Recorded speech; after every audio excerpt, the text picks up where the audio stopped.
श्रोते हो, आता आपण ऐकणार आहात सोलापूर जिल्ह्याचं वार्तापत्र.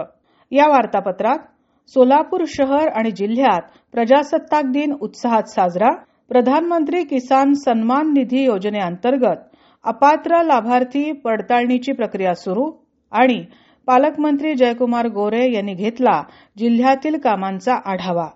यासह ऐकूया आमचे सोलापूर जिल्ह्याचे प्रतिनिधी महेश पांढरे यांनी पाठवलेला ठळक घडामोडींचा हा आढावा. सोलापूर शहर आणि जिल्ह्यात प्रजासत्ताक दिन उत्साहात साजरा करण्यात आला. पालकमंत्री जयकुमार गोरे यांच्या हस्ते प्रजासत्ताक दिनानिमित्त मुख्य शासकीय ध्वजारोहण करण्यात आलं. विकासाच्या दिशेने वाटचाल करणाऱ्या सोलापूर जिल्ह्यात उद्योग, सामाजिक, शैक्षणिक, आर्थिक, वैद्यकीय, सांस्कृतिक आणि पर्यटन क्षेत्रात चौफेर प्रगती सुरू झाली आहे. सोलापूर जिल्ह्याच्या सर्वांगीण विकासासाठी शासन आणि जिल्हा प्रशासन यांच्यामध्ये महत्वाचा दुवा म्हणून योग्य ती जबाबदारी पार पाडून प्रशासनाला जिल्ह्याच्या विकासासाठी सर्वतोपरी सहकार्य करू, अशी ग्वाही जयकुमार गोरे यांनी यावेळी दिली. पीएम किसान योजनेसाठी केंद्र सरकारनं आता नवी नियमावली लागू केली आहे. या योजनेअंतर्गत एकाच कुटुंबातील पती, पत्नी, मुलगा, मुलगी लाभ घेत असल्यास यापुढे त्यातील एकालाच या योजनेचा लाभ घेता येणार आहे. नोकरदार, डॉक्टर, वकील, इंजिनियर, निवृत्तीवेतन धारक लाभार्थी कायमस्वरूपी वगळण्यात येणार असल्याची माहिती सोलापूर जिल्हा अधीक्षक कृषी अधिकारी शुक्राचार्य भोसले यांनी दिली. प्रधानमंत्री किसान सन्मान निधी योजनेअंतर्गत अपात्र लाभार्थींची वर्गवारी निहाय पडताळणी करण्याची प्रक्रिया तालुका स्तरावर सुरू आहे. जिल्ह्यातील 1,59,670 लाभार्थ्यांना विविध कारणानं पीएम किसान पोर्टलवर अपात्र करण्यात आलं आहे. या लाभार्थ्यांच्या अपात्रतेच्या कारणांची पडताळणी करण्यासाठी तालुका स्तरावर यादी उपलब्ध करून देण्यात आली आहे. या यादीमधील पात्र लाभार्थ्यांनी तालुका कृषी अधिकारी कार्यालयात 7/12 उतारा, फेरफार उतारा, आधार कार्ड, कुटुंबातील इतर व्यक्तींचं आधार कार्ड तालुकास्तरीय क्षेत्रीय अधिकाऱ्यांकडे जमा करावेत, असं आवाहन कृषी विभागाच्या वतीनं करण्यात आलं आहे.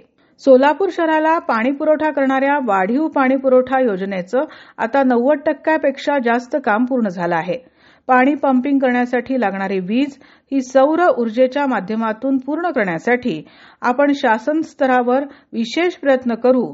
तो प्रकल्प पूर्ण झाल्यास महापालिकेचे दरमहा लाखो रुपयांचं वीज बिल वाचणार असल्याचं पालकमंत्री जयकुमार गोरे यांनी सांगितलं. गोरे यांनी सोलापूर जिल्ह्याच्या पालकमंत्री पदाची जबाबदारी स्वीकारल्यानंतर नुकतीच प्रशासनाची आढावा बैठक घेतली. यावेळी त्यांनी अधिकाऱ्यांना लोकांसाठी काम करण्याच्या सूचना केल्या.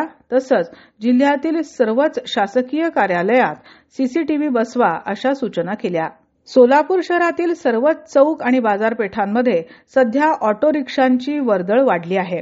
सोलापूर आरटीओ कार्यालयाकडे सध्या 17,000 ऑटो रिक्षा नोंदणीकृत आहेत.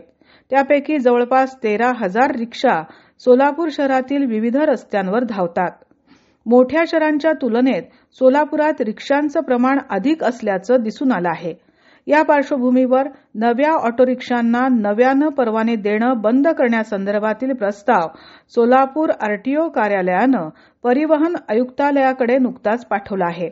शासनानं 17 जुलै 2017 रोजी काढलेल्या आदेशानुसार काही लोकांनी मोठ्या प्रमाणावर बेकायदा रिक्षा परवाने घेतले आहेत. त्यांनी ते परवाने तातडीनं जमा करावेत, असं आवाहन प्रादेशिक परिवहन अधिकारी गजानन नेरपगार यांनी केलं आहे. सोलापूर महानगरपालिकेच्या आरोग्य विभागानं शहरातील परवानाधारक 423 आणि गाळ्यात चालवल्या जाणाऱ्या ओपीडी दवाखान्यांची तपासणी सुरू केली आहे. यासाठी नेमण्यात आलेल्या पथकानं आतापर्यंत 75 रुग्णालयांची तपासणी केली. यापैकी 66 रुग्णालयांमध्ये महाराष्ट्र नर्सिंग होम अधिनियमाचं पालन होत नसल्याचं या पथकांच्या निदर्शनास आलं आहे. तर श्रोते हो, हे होतं सोलापूर जिल्ह्याचं वार्तापत्र. आमचे सोलापूर जिल्ह्याचे प्रतिनिधी महेश पांढरे यांनी पाठवलेली माहिती आपण ऐकलीत. वाचन केलं होतं दीपा भंडारे यांनी. हा कार्यक्रम आकाशवाणी पुणे केंद्राच्या प्रादेशिक वृत्त विभागानं सादर केला.